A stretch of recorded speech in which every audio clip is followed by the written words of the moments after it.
visait à rassembler le peuple congolais, détenteur de la souveraineté nationale, autour de la défense de la Constitution pour 1. Enjoindre la CENI à convoquer les scrutins pour l'élection du président de la République conformément à l'article 73 de la Constitution. 2. Informer l'opinion nationale et internationale que, faute pour la CENI de convoquer l'élection présidentielle dans les délais constitutionnels, le peuple congolais adressait le même jour à Joseph Kabila un préavis de 3 mois prenant effet le 19 septembre 2016 et expirant le 19 décembre 2016 à 23h59 et heure de la fin définitive de son second et dernier mandat constitutionnel. Au regard des différents rapports, le Rassemblement tient à fixer l'opinion nationale et internationale sur ce qui suit. 1. Face à une population mobilisée, déterminée et répondant massivement au mot d'ordre lancé au nom du Rassemblement par son président, Étienne Tshisekedi, depuis son meeting populaire du 31 juillet 2016, d'adresser un préavis de 3 mois à Joseph Kabila le 19 septembre 2016 en prévision de la fin de son second et dernier mandat à la tête de l'État. Le 19 décembre 2016, le pouvoir finissant de ce dernier n'a trouvé à opposer à l'expression populaire qu'un déchaînement de la violence gratuite, appel au lynchage des opposants, intimidation sémant dans la population, la mort et la désolation. 2. Le Rassemblement présente ainsi à toutes les victimes de la violence du pouvoir les condoléances les plus émues et réaffirme que le sang des martyrs de notre peuple pour la défense de la démocratie n'aura pas coulé en vain. Et le 19 septembre 2016 ne marque que les débuts de la lutte pour le respect de la Constitution jusqu'au départ de Joseph Kabila du pouvoir à l'expiration de son mandat au 19 décembre 2016.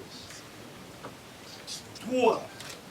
Respectueux de la Constitution et de loi de la République, le Rassemblement avait pourtant saisi en déclaration préalable le gouverneur de la ville de Kinshasa avec qui un itinéraire a été convenu pour garantir le maintien de l'ordre public. 4. Contre toute attente et en violation des libertés de réunion et des manifestations publiques, garanties par la Constitution et les lois de la République, le pouvoir de Joseph Kabila a décidé d'instrumentaliser la police, l'armée, la garde républicaine, les services de sécurité et de lâcher les escadrons de la mort ainsi que des hordes de mercenaires étrangers pour réprimer dans le sang une marche pourtant licite et pacifique. 5. Bien plus, le même pouvoir a recruté et armé des supplétifs qui ont infiltré la manifestation en créant des troubles et en s'adonnant à des actes de vandalisme, de destruction méchante des biens publics et privés pour justifier la sauvage répression et le plasticage en règle des sièges des partis politiques membres du Rassemblement dans la nuit du 19 au 20 septembre 2016. 6. Se voit des faits et cette violence aveugle exercée sur les citoyens par le pouvoir de M. Kabila ont causé la mort de plus de 102 personnes recensées et continuent de provoquer la mort parmi les milliers de blessés ainsi que des dégâts matériels importants. 7. Des leaders du rassemblement ont été particulièrement ciblés. Des manifestants et des leaders politiques ont été arbitrairement arrêtés et détenus. Des procédures expéditives de détention des manifestants ont été engagées et les rafles des jeunes dans plusieurs quartiers de Kinshasa se poursuivent. 8. De tout ce qui précède le rassemblement,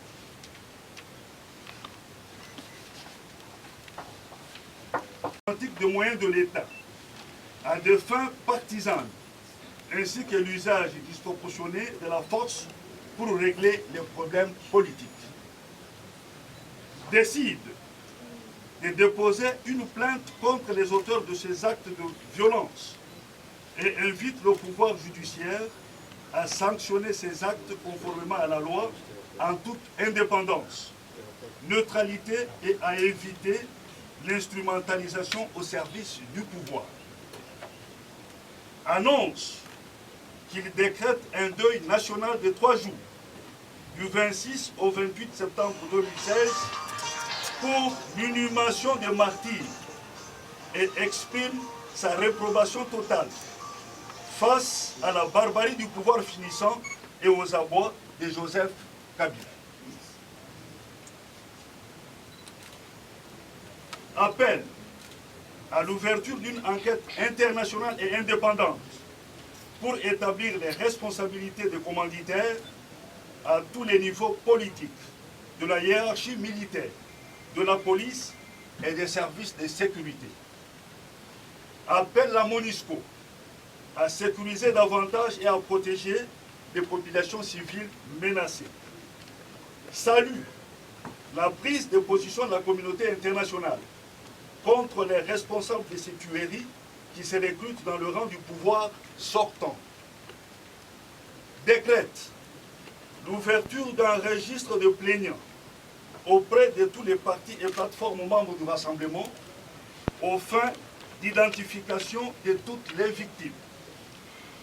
Exige la libération immédiate et sans condition de toutes les personnes arrêtées lors de cette manifestation et actuellement détenues dans les geôles des services de sécurité de la police et de l'armée.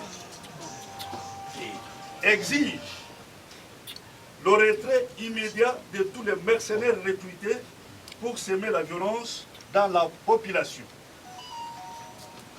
Le rassemblement se réjouit de l'appropriation par le peuple congolais du sens de son combat par la mobilisation massive le 19 septembre 2016, expression de son attachement au respect de la Constitution de la République et en même temps signification d'un sévère avertissement contre la dérive dictatoriale du régime de M.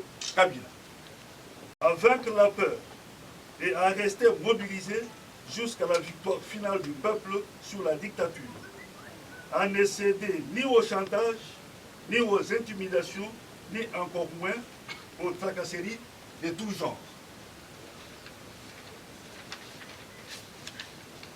Enfin, au regard des derniers développements et des événements politiques ci-dessus, le rassemblement annonce à l'opinion nationale et internationale la tenue très prochaine de son conclave, au terme duquel il fera connaître ses positions sur l'ensemble des questions en rapport avec la crise politique artificiellement créée par M. Joseph Kabila. Fait à Kinshasa, le 22 septembre 2016, Étienne Tshisekedi Mulumba, président.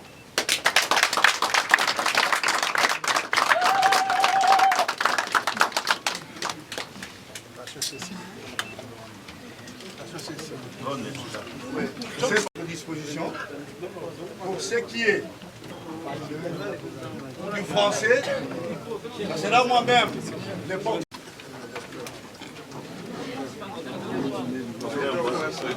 c'est Dr Boissa. Pour les Swahili, c'est... Vous les citez ou bien vous voyez Pour les Swahili, c'est Maman Thatcher.